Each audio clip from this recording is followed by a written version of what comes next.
Good evening, ladies and gentlemen. Welcome to the fifth quarter show. We call this the bye week show because no football last week, but there was still a lot of sports going on in the Gatesville community. So we're going to get to that, Adam. And we've got our athletic director, Ricky Phillips, here joining us. We do. As well as a couple of special guests that we're getting ready to talk about. So without further ado, let's bring those on screen. All right, welcome tonight, Athletic Director Ricky Phillips, and sitting right next to you, we have a young lady that made a milestone achievement this week. Why don't you tell the folks about it? Well, she actually achieved this a couple games ago, had 1,000 assists in her career, and that total is still climbing, going to continue to climb. Because her classification is a junior. She's just a junior, and for non-volleyball folks, assist is a set that leads to a direct point from that next player. And so you find good setters and they make that job look really easy. But as a former coach, and I can tell you it's not. It's a tough spot to be in, but Taylor makes it look easy because she's well schooled at it. She has great feet, she has great hands, and Taylor knows where to go find the bread and butter too. What makes a good setter. You spread it around, but at crunch time, go-to times, you go find the cat that's putting the ball down, and she does a great job in that regard. She did that last night a couple times. I saw her, Pollard was coming in or McPherson coming in ready for their set, and you said, nope, I got this one, and just put it over there right in the middle where you needed to get the point, so great job. Her job is to keep those hitters in the comfort zone. Yeah. And I think, those hitters will tell you that she does a great job in that regard because they want that ball in a certain spot every time. And Taylor does a good job of getting to the ball. Also, tuned up the game this year. She's offensive minded. She can go dump and tip and score points that way too. She's one of their captains, one of their leaders, does a great job. But yes, congratulations to her for 1,000 assists. That's a really big deal. And I know y'all can't tell, but on the screen right behind you, all the folks are getting to see the presentation that was made last night with the balloons and all, and it was pretty exciting. And I think there was some proud parents there last night too. So it's pretty exciting. We're looking forward to seeing how it ends up all by the time senior year is done. But enjoy it all right now. Don't get ahead of yourself. Just take it all in one day at a time. And Coach Phillips, if you would present her with that, we got a Letterman's patch for her, as well as an impact player. You can put that on your cell phone or your window or wherever you want, or put it on the back of your dad's car. Just don't lose it like some players do. I'm not going to call anybody out. Apparently some people lose them. Just saying. That's what I've heard. Anyway, thank you very much for joining us here. Congratulations again. This week, we were back in the saddle again, and we got to go out and broadcast the China Spring matchup last night. Great games. We're going to bring out our player of the week, and Miss Emma Pollard. A 1,000 kills recipient of your own. A lot of those coming off of Sanderson, but you were recognized 2-3 weeks ago that you got that. So great job on that. And then last night, great job. I mean, you had several kills, really good job. Several heads-up play. And correct me if I'm wrong, did you get hurt first set? Yes, I pulled something in my shoulder, like it strained a little bit. I saw you go down at one time, and I was like, okay, but it didn't slow you down. You kept going. Warm-up section strained it. Okay. The whole rest of the game. But he didn't stop. Didn't stop the power hits. I know for the sake of words in the volleyball game they're called kill shots, but sometimes I feel like you take it literally with the way that some of the young ladies on the other side of the net just happen to be in the lead, Adam. That's part of the game. As a hitter, you're trying to find the floor or find the fastest route to the floor. Sometimes that's through the body. And Emma does a great. And she has a powerful swing. Does a great job of seeing the floor, hitting angles and stuff. And she established herself early on 2 years ago, and she's, again, one of their captains, one of the go-to guys, and also a very good blocker. And that's, she's when we talked about Taylor and what those qualities of a good setter, a good middle front guy, people, again, that don't really pay attention all the time. Right. That guy's, she's swinging, gets tons of swing chances, but also she's blocking on every swing too. You know, and by the time she gets back here and trying to go serve, probably huffing and puffing. You know, if she's done her job, am I right? Probably huffing and puffing by that time, but that's what a good middle does. I mean, you don't really get much rest. Right. Not that your left and right fronts don't contribute, but that middle guy is blocking on every play or trying to get there and close that gap. Side to side. Being a go-to hitter as well, too. So, I have no doubt you love the game of volleyball. Would that be a correct statement? Yes. If it was between a kill or a solid block where you just put it back in on them and they're just destroyed because you just stuck it back in their face, which do you like the most? Because I'm okay. Because I was sitting there trying to figure that out. I know what your dad's favorite is. He sent me a video of it. It was you destroying some poor girl. Oh, would I hit her in the face? Yes, that one. I would say, as a coach, and I played a little bit, but nothing the way these guys play, not at their level. But as a coach, that kill does a little more for you, momentum-wise, and it kind of deflates the other team too. Oh yeah. You know, I mean, block is great. Don't get me wrong, but that kill kind of sends a different message over there, and they're fun to see. I just had to ask that because obviously watching throughout the year and even last year. Whenever you get that kill shot, and I mean, but then it's a turnaround because you're looking for Sanderson who just gave you a great set, or somebody else who set you up, and so there's that teammate there. But last night I was watching whenever you had several of those blocks, and your smile couldn't have got any bigger, and you were just there was a couple times I think you eyeballed the other girl from China Spring. Maybe I'm not. Did you ever have a strategic stare down? My freshman year, I did. Well, I'm going to tell you, I think it was the Gerald match. Mm-hmm. There was a young lady that I think she was trying to make a dig and it just didn't work out.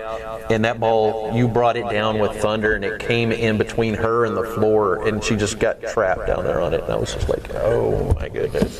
So something like that, like you said, not only can it be like a point rally breaker, but it can, I don't want to say demoralizing, but it can change the tone of things. Yeah, it can kind of put some of the girls in self-defense mode instead of really playing the game. You're like, oh, here it comes again. Absolutely. Now, I'll say something. I know this is for Emma. Absolutely. Yes, it is. I'll say something about both these young ladies.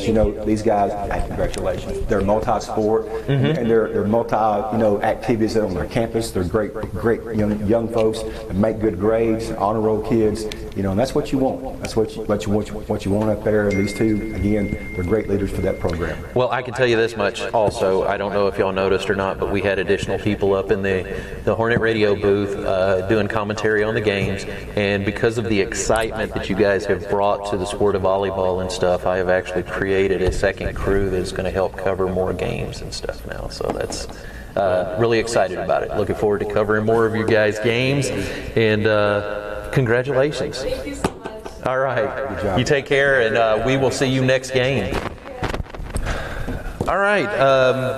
Real quick, we're going to go through some of the weekend sports here real quick, and then we'll have some conversation with Coach Phillips coming up. But, Adam, you're up, man. Am I up? All right, so let's see. This week, Thursday's results. Football, Gatesville Junior High was playing. They didn't have a bye week. Scores against Brownwood, 8A won, 33-8. 8B lost, 14-7. 7A lost, 24-7. 7B won, 14-0. Tennis, they dropped their match to Lampasas, 9-8. So. And then on Friday's results for volleyball, varsity defeated Robinson 3-2, which is when you go to 4-5 stats, that really gets intense and exciting there. The scores were 21-25, 25-22, 20-25, 25-21, and 15-10. So those were all fairly close games, battle to the end. In our district standing, and we'll be talking a little more about this, but China Spring is obviously in the lead in district right now. Gatesville and Lorena, and then Robinson and La Vega and Connolly at the back, and then we'll come back to the China Spring game here in just a minute. We will. More Monday results. Girls cross country, GHS finished third overall. And that's in the District 23 4A meet. They qualify for the upcoming regional competition. Of course, no surprise here, Vanya Martinez coming in fourth. Riley Higginbotham stepped up with an eighth place finish, 12:40 with a good run there. So they claimed 2 of the top 10 finishes. The regional meet will be held later this month. Details are still coming out on that. I don't think we have anything yet on that. It'll be on the 21st in Huntsville. October 21st in Huntsville. So, and that's going to be at the. Is that going to be at the state park or? It's at Cape Bar Ross. Yeah. I've been there before. It's a nice place. Yeah. And of course, the big thing for that is this is Gatesville's 11th consecutive appearance in that. So that's a good thing for our cross country program. The boys cross country, GHS captured the meet championship. So that's a heck of a thing there. They did that, edging out Robinson 36-37 for the team title. Of course, leading that attack was Jack Armstrong. He placed second. Cameron Thompson 6th, and Justin McGee 7th. So those are all Jason Loogie. What the heck am I reading it cross-eyed here? Jason Loogie. Can I tell you a couple of side notes here on both of those girls and the boys? The girls finished 3rd by 1 point, and the boys won the meet title by 1 point. And so, if you're a cross-country runner or coach, you know that, as a coach, you preach that every spot counts. Every spot counted on Monday. And so 1 point was the separation from the girls going or not, and the boys winning the team title. So that's every runner had a big role in that. And here's one thing that I want to point out. Okay. The boys cross-country team, believe it or not, did this without Carlo Martinez. No, these guys did their job in his first team title since 2020, the boys, and just those guys run well. And I'm not going to lie, having it here at GHS, at the cross-country and walking path, you have to think that helps some. Little home court advantage there, home field advantage there, and it had a great crowd. I mean, it was great seeing our cheerleaders, our other athletes from other sports, a lot of different Hornet Nation fans there supporting these kids. It was a great day. It is, and that's like you said, the first time they won it since 2020. Yes. But it's our 8th district appearance and our 14th in the regional since 2009. So once again, cross country is going to regional. They make it happen. They do, and if anybody's ever been driving around the high school or early in the mornings, those kids are up there putting in the work early. Before the sun comes up. Even the junior high. Yes. We got the Gatesville Junior High 8th grade girls made it a season sweep by winning District 23 4A title, and the 7th grade girls, 7th grade boys, and 8th grade boys all finished 3rd overall. And those are our up-and-coming high school guys there. They're going to be the future of the high school cross-country team. And with a record like that, you would think they have big shoes to fill. It sounds like they're bringing their own shoes with them. It was a good day. I love that. Coach Philip Martin, Shauna Martin, Cynthia Moore did a great job, and that was just a good overall day. I mean, lots of medals, lots of hard work for the black and gold. Good deal. And then the junior high volleyball scores versus Lorena. 8th grade A lost 0-2, 8th grade B lost 0-2, 7th grade A lost 0-2, and 7th grade B lost 1-2. And that was in the junior high volleyball. Tuesday's results, we had a little bit of a heartbreaker for the tennis team.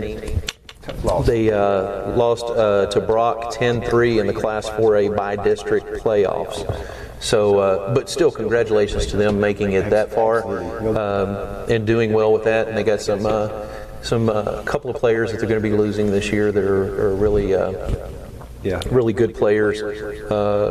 And those kids played well. I mean, Brock had a really good team. Yeah. Some days you line up against folks that are just better than you, but Brock was really good. But our kids played well in the matches, and held their own for much of the day. But yes, those guys they'll get a little bit of a break, and they'll come back with spring tennis starting back in January. So, yeah, great season for those tennis players. All right. Well, other events we've got coming up. Obviously, Tuesday, girls golf fall debut. At the Burnett Tourney. Tuesday, wrestling's first day of workouts. Of course, football district opener this Friday against La Vega. Then, of course, next week we've got a boys golf fall debut at the Burnett tournament. That's on the 15th. The 16th is the first day for girls basketball. The 19th is the athletics fall banquet. And then the 21st, cross-country regional meet in Huntsville, that we just mentioned. Right. And then the 23rd, boys basketball is their first days of workout. So it's getting busy. It's busy. I want to make one clarification. The 19th, that's our Hall of Fame banquet. Okay. On October 19th. So we'll be inducting a couple of ex-athletes, a coach, and 2 of our former teams. So that's going to be at the 1 o'clock at the high school cafeteria this year. Yes. We're going to kind of show that new part of the building off to some exes that probably have not seen it and would not otherwise get a chance to see it. So we're going to move that to the cafeteria this year. Yeah, and it's a very nice looking facility, so why not show it off? So that is all we've got going on in the recap of sports this week. Real quick, we are going to be starting district play for football this week, as well as it will be the big Sting game, and we'll be starting that off against La Vega. So, since we mentioned that, we have to mention that we have our Hornet Radio Reserved seats that are going to be available to win. But in order to win, you got to play. You got to be able to answer the trivia question. I know the answer. You know the answer. I think everybody in this room knows the answer, but we're going to ask the trivia question real quick to give folks an opportunity to message in or text in. And the very first person that gets it right is going to get a pair of tickets to Friday night's game, which, with it being the big Sting game, seats are probably going to be very limited. So these tickets are going to be very good. So here, without further ado, is I gotta look at my cheat sheet here real quick. But the question of the night is going to be, who is the all-time career tackle leader for Gatesville High School? Okay, and this is a person who broke Pedro Quintanero's record from 97 to 2000. Who is the current record holder for career tackles? Be the first one to text in the correct answer to 254-216-3574, or you can message on the board. Also, want to let you know if you're watching tonight, you can also post a question on the message board, and if we have a good, legitimate question that pops in, we'll ask Coach Phillips the question live here on the air. Anyway, we want to tell you thank you very much for joining us tonight. Always enjoy it. First off, let's talk about Gatesville sports. We had a bye week this week, so no football. That does not mean that there's not a lot of sports activity that was going on these past 2 weeks. Tell us a little bit about what's been going on and what the big events are for Gatesville right now. You guys have kind of covered it a while ago in your recap and stuff. You know, your fall sports, tennis obviously finishing up yesterday with the loss in the bi-district round. Across the country extended their seasons, both boys and girls. As you mentioned, Adam, both headed back to regional. Volleyball right now, right in the thick of that playoff, chase up there. And still not kind of a run for, top 1 or 2 spot as well. So those things are going well. Football opens district play Friday, facing a tough district slate there. And as y'all mentioned a few minutes ago, wrestling's starting. Girls basketball starts workouts next week on the 16th. Boys basketball starts a week later with official workouts. So it's kind of that mesh of the overlap of seasons, but it's been good. I mean, anytime you can have overlap, that means that one of your sports, your seasons that are finishing up are doing pretty well. They can overlap into the next one. And that's the case right now. Had a lot of good things going on in our program. A great number of kids again this year, over 700 plus at high school and junior high that are taking part in athletics, which is what we want. We want kids to be involved. So a lot of good things going on. And we got a rough start on had our first 9-week academic report.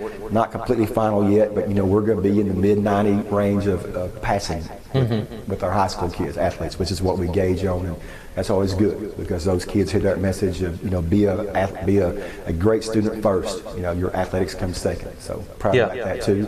And we mentioned it last time. We've had already five members of the senior class that have given verbal commitments to play collegiately in their sports, and we'll have 3, 4, maybe 5 more before the school year is over. So that's a lot of good things going on.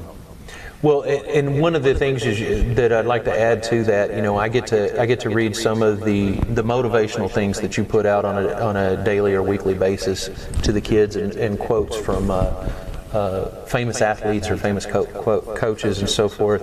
And I was really impressed with the one that you used today, and quoting the WNBA's Rookie of the Year this year, which I think is well deserved. But then after the quote, you followed up by motivating the kids to be more than just the students, and be more than just the athletes, and taking pride in the appearance and everything of Gatesville schools. keeping the campus clean and Picking up trash when it's all that kind of good stuff. That all builds the character and demeanor of the teams and what you represent and how you represent it. It does. And Lee and Adam, I'll tell you, that goes back to being a student at GHS back in the late 70s and having men like Danny Lorwall and Jack Maxwell and Les Reeves and Roger White and those those guys around it. Those were things that were instilled in us back then. And honestly, maybe we didn't see it as a big deal back then, but you do as you get older. And that's what we remind these kids. Have a little pride in what we're doing. Set the standard. And just go above and beyond what's asked of you. And our kids do a great job. And our kids they're great on our campus. They're involved in all types of community service things, projects going on. And kind of like with Emma and Taylor. We have so many that are multi-sport or multi-extracurricular activity up there. I have a lot of kids that work jobs. They're great students. So we have a lot to brag about our kids. But just little things like that just to remind our student athletes, go above and beyond, what we're asking of you. Well, I think, and that attitude you're talking about. Whenever you mentioned some of those coaches you were talking about back in the late 70s, I had them a little bit later than that, and they were still doing the same. They were preaching the same thing to me. Having integrity, doing what's right, whether somebody was looking at you or watching you or not. Whenever you mentioned Coach Lorwald, Coach Maxwell, both of them, I remember those guys, and I see that it's good to see the tradition and the integrity coaches had back then. It's something you still see in your coaches.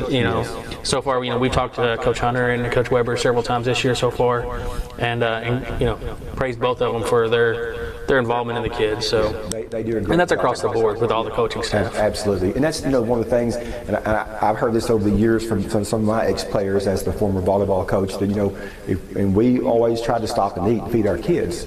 If we took you away from your house for supper, we stopped and would eat. And I always told them we're going to clean our areas up and make sure of that.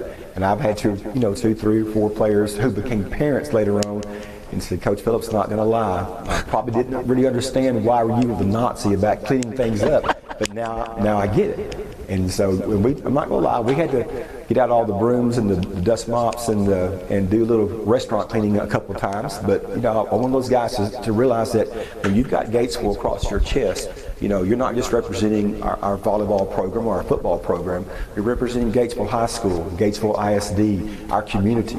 Yourself, your family.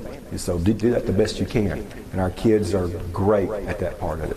There might be some things that Gatesville gets wrong, but I can tell you one thing they do get right is the coaching here and the encouragement. From what you're saying there, and I'll hang my hat on the fact that last year, one of the most excited times I saw you, even with all the games, all the sports, and everything we talked to you about, was whenever you came in and gave us those final numbers of the student athletes that were passing. That to me says a lot about where the heart and where the priority is, making these athletes good young men and women. Absolutely. Beyond just what they're doing in the hallways, but setting them up for success down the line. So thank you for all you do and all your staff, everybody you got behind you. Well, thank you. I like the way that you, as well as the other coaches, are always looking for things to make it more than just the grades and more than just the athletics, and making a appreciable character building situation for the athletes. And one of the things that really struck me hard, and I thought, man, I'm going to use this whenever I go back and talk to kids in Gatesville and so forth, was this past weekend we went to Texas A&M in Kingsville, because they had a humongous 100-year celebration and everything, and they had all of the classes of the various national championship teams that they had, as well as Yeah, they won a few. And they had there was a few surviving members that are still there from the 1959 team that won the very first national title out of 7 that they've had. And I was talking with the gentleman, and he was the quarterback of the team.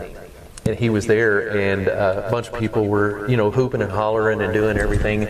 And he just kind of looked over and he goes, He goes, yeah. He goes, but you can only do first once, you know. And I talked to him afterwards, and I was like, hey, that was really catchy. And he goes, it's not about just being the first time champion and the first time win and stuff like that. He goes, everything in my life I've taken that seriously, that I can only be the first one time in everything I do to get it right. So he goes, I've taken pride in doing that and being that way, and I was like, wow, that's pretty neat. Yeah. That's pretty neat right there, you know. And so we really, I didn't know you could go that deeply. yeah. Well, no, you know, I listen to things, you know, and I always look for it. You know, it's like whenever you open up the Bible too. You know, there's those meanings. You can look deep into that kind of stuff, and you know, a lot of people don't know, but I'm that kind of person too. So anyway, but you know, it's really special. You know, whenever you hear an athlete that has that many years behind him already, but that's the kind of thing he still takes to heart. Absolutely. No doubt. So, with that being said, Coach, we've always got so much that's going on and stuff. I wish I could make this an hour-long show, but you know, I don't know how well we would be able to go over with that. There's so many things going on. But we are at the end of our show. But you know, you're in the hot seat this time. Okay. We typically got a question. I'm feeling it over here too. But sometimes it's school related, sometimes it's personal related and everything. But I had a message that come in. So the question that wants to be asked of Athletic Director Ricky Phillips, okay, is they want to know, do you remember when your anniversary is? Hold on. June the 1st. And that's going to shock my wife. That's probably the first time in a while, but yes, June the 1st. Well, we were talking about whenever you came to Gatesville, but I mean, if you want to make it about you and your wife, that's fine. I mean, way to think of her first, Coach. Good job. No, I kind of snoop and nope around and everything whenever I get my questions every week and stuff. So that was the one that came to me and stuff. They said, it's not accident related, but this might be a funny one to ask you. You say, can you remember your anniversary? I probably struggled in that regard, and it's crazy because for years I would answer like June 5th. Is it June 5th? But it's June the 1st. Yeah. In fact, we'll be celebrating 40 years next June. Wow. Congratulations. 40 years. I love you, why. I'm scratching the surface there. There you go. Now, I'll probably get in trouble for saying this one and stuff, but out of Velvet and myself, I'm the one that remembers the date more quickly and accurately. You're in trouble. She does. You're in trouble. I'd like to say that I don't have issues with that, but that has been a struggle for me, just remembering June 1st or June 5th, but it's June 1st. Okay, well now I've got to know, because I'm casually jokingly mentioned there. How long have you been here, Coach, with Gatesville, Coach? I'm from Gatesville. Yeah, so how long have you been? 1980, and I started teaching and coaching here in 2000. And did a little sports writing Did a also. little sports writing, did some radio work for years before I got into the education and coaching profession, and I became the volleyball head coach in 2001. Yeah, I tried to step in and fill your shoes over at the Messenger after you left there as a sports editor. And Well, let me tell you, I was a tough filled in back in the day, Adam, for John Frank Post.